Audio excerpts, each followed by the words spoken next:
guys feel coming into this week? How are you feeling ready for this one? You get 2 wins away from Omaha. Feeling dangerous, ready to go. But the We're preparation. excited. I mean, it's ready to go. Yeah, no, it's the best time of the year. So yeah, no, it's a lot of smiles, a lot of excitement. Looking to capture some more celebratory moments. Erik, what do you know about Florida? What have you seen out of them so far? Know a lot.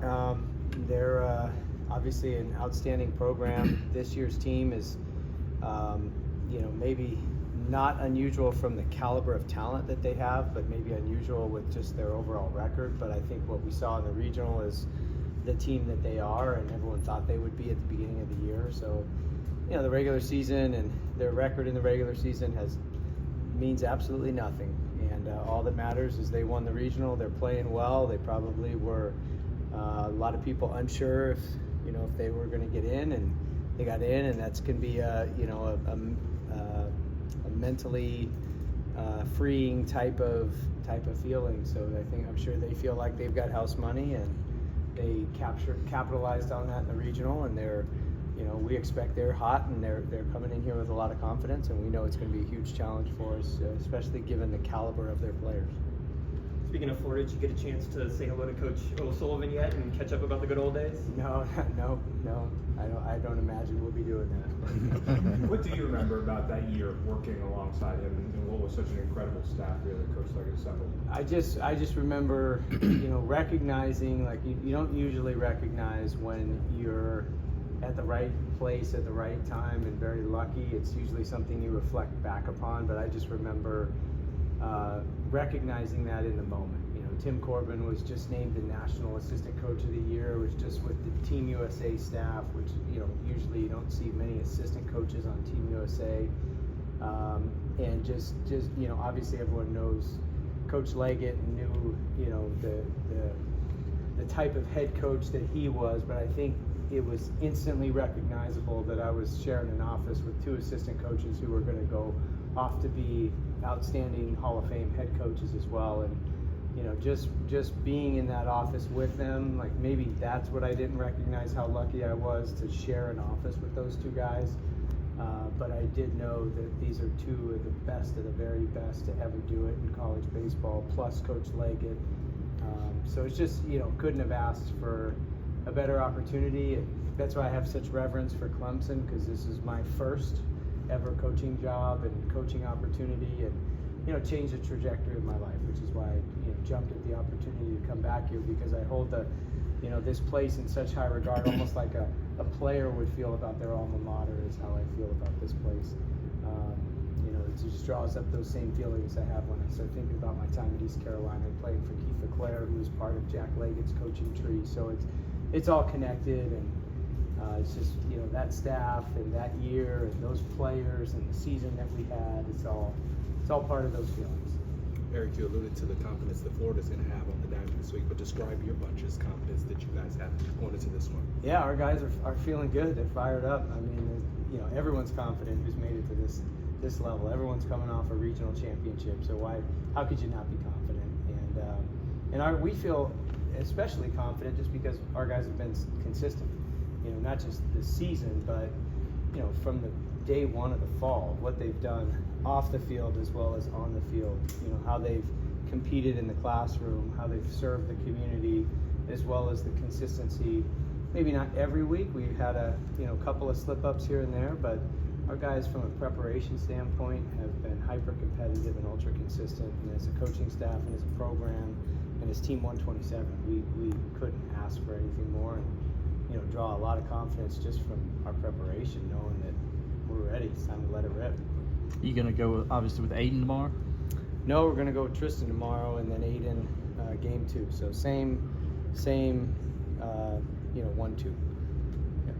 As far as Florida, just a team that hits a lot of home runs and playing in a stadium of these dimensions, like, how important is it going to be just pitchers locating and not giving them balls to hit out of the yard?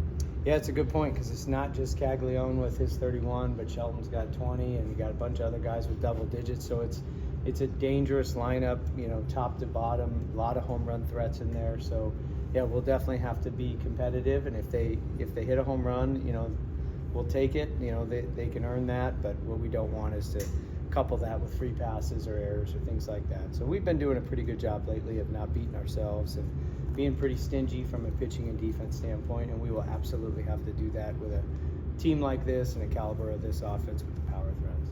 We Eric, talked I so much imagine the about them. atmosphere is going to be pretty crazy here tomorrow. They have to open up the softball stadium to kind of get the overflow traffic. This is what you came here for, I imagine, to see this kind of scene. Yeah, this is awesome. I mean, we definitely have a whole nother standard deviation of attendance possibilities here. You know, 6,000 is great, 10,000 is better. And I think this is one of those programs that has that level where we could, you know, certainly achieve 50% more capacity. And, you know, weekends like last weekend proved that. And I can't wait to see the energy in the stadium. That was the best college baseball environment in all my years of being a part of college baseball that I've ever seen. I felt like I was in a rock concert with Journey song playing and the cell phone flashlights, and that'll be burned into my brain forever. And I know we've got 2 day games, so we won't see that again, but that was just an incredibly special atmosphere. And just again, thank you to the Clemson community who made it happen, because they made it happen. You got students up in the balcony over there, like, you know, created their own additional student section. It's just, you know, a lot of authentic, cool things that are happening. And I expect this weekend will be no different. We're gonna have great weather. We're gonna have plenty of people out, and we've got all kinds of room, not just the softball stadium, we got the turf field. I mean, if people want to come hang out, let's make it one gigantic party like those students did in the balcony over there. Let's get a few thousand more like that and just make it like concert meets carnival meets baseball game. So I'm in. Let's go. I guess Will Taylor, I saw him out in the outfield shagging fly balls. Is he going to be on the super regional roster? And do you have any idea of his abilities in terms of what he can and can't do? Well, if Will Taylor could pull the Jim Abbott where he catches it with his right hand, takes glove off and throws it with his right hand, that's what he was doing. He was catching it with the wrong hand. So pretty special athlete that he's running him down in the outfield playing wrong-handed. But no, he's still working on his range of motion. We thought he might be able to give it a go. So unless he plays defense wrong-handed, we probably won't see him out there. Coach, you mentioned with O'Sullivan that, you know, in this day and age, a lot of coaches might communicate, you know, talk about what the matchup is. Why have you guys chosen to keep it a little bit separate? I don't know. I think just, you know, I have no idea. I certainly can't speak for him. I just, I think it goes back to the question last week about, you know, the sentiment and, you know, our players. Coach Leggett and I have those personal connections. Our players don't. So I think it just stems from, I can speak personally, just wanting to keep it about the players and not make it about my personal connection to Coach O'Sullivan. But, you know, I haven't said anything about it to our guys and haven't really talked much about it publicly. And I mean, I'm sure we'll say hello at home plate, so it'll be fine. Are those ones a little bit more fun when it is a coach that you have a personal connection with, or? Sometimes it is. Sometimes it's not. It probably depends on the outcome. I mean, the pregame one. Yeah, I mean, yeah, it was. I didn't see Coach Corbin last week until the regional meeting, and I won't see Sully until the pre-super regional meeting this afternoon. So, yeah, it'll be good. It'll be fine. You know, known those guys a long time, 20 some odd years. So there's a lot of time in building those relationships. So it'll be good. But neither of us have chose to make it anything more than just about the players. You talk about keeping it for the players. What is the message to them going? You've talked so much about consistency and that they know what's expected, they've known what it takes, they've been doing it. What is your message as you go into a weekend like this? Compete hard, play hard, have fun. I mean, it's can't get much more complicated than that. So those are kind of the 3 of the things we've been talking about a lot lately. Is just time to, you know, clinch a division championship and then a regional championship and an opportunity this weekend. So you just got to put the target on competing and playing as hard as you possibly can and having as much fun as you possibly can on a baseball field with your friends.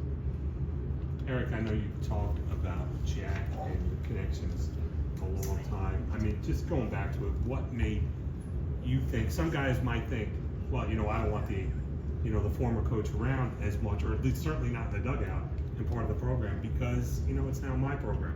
What kept you unafraid to do something like that? Well, we don't, first off, we don't talk like that, like it's my program or my players. Everything is we, our, and us, and so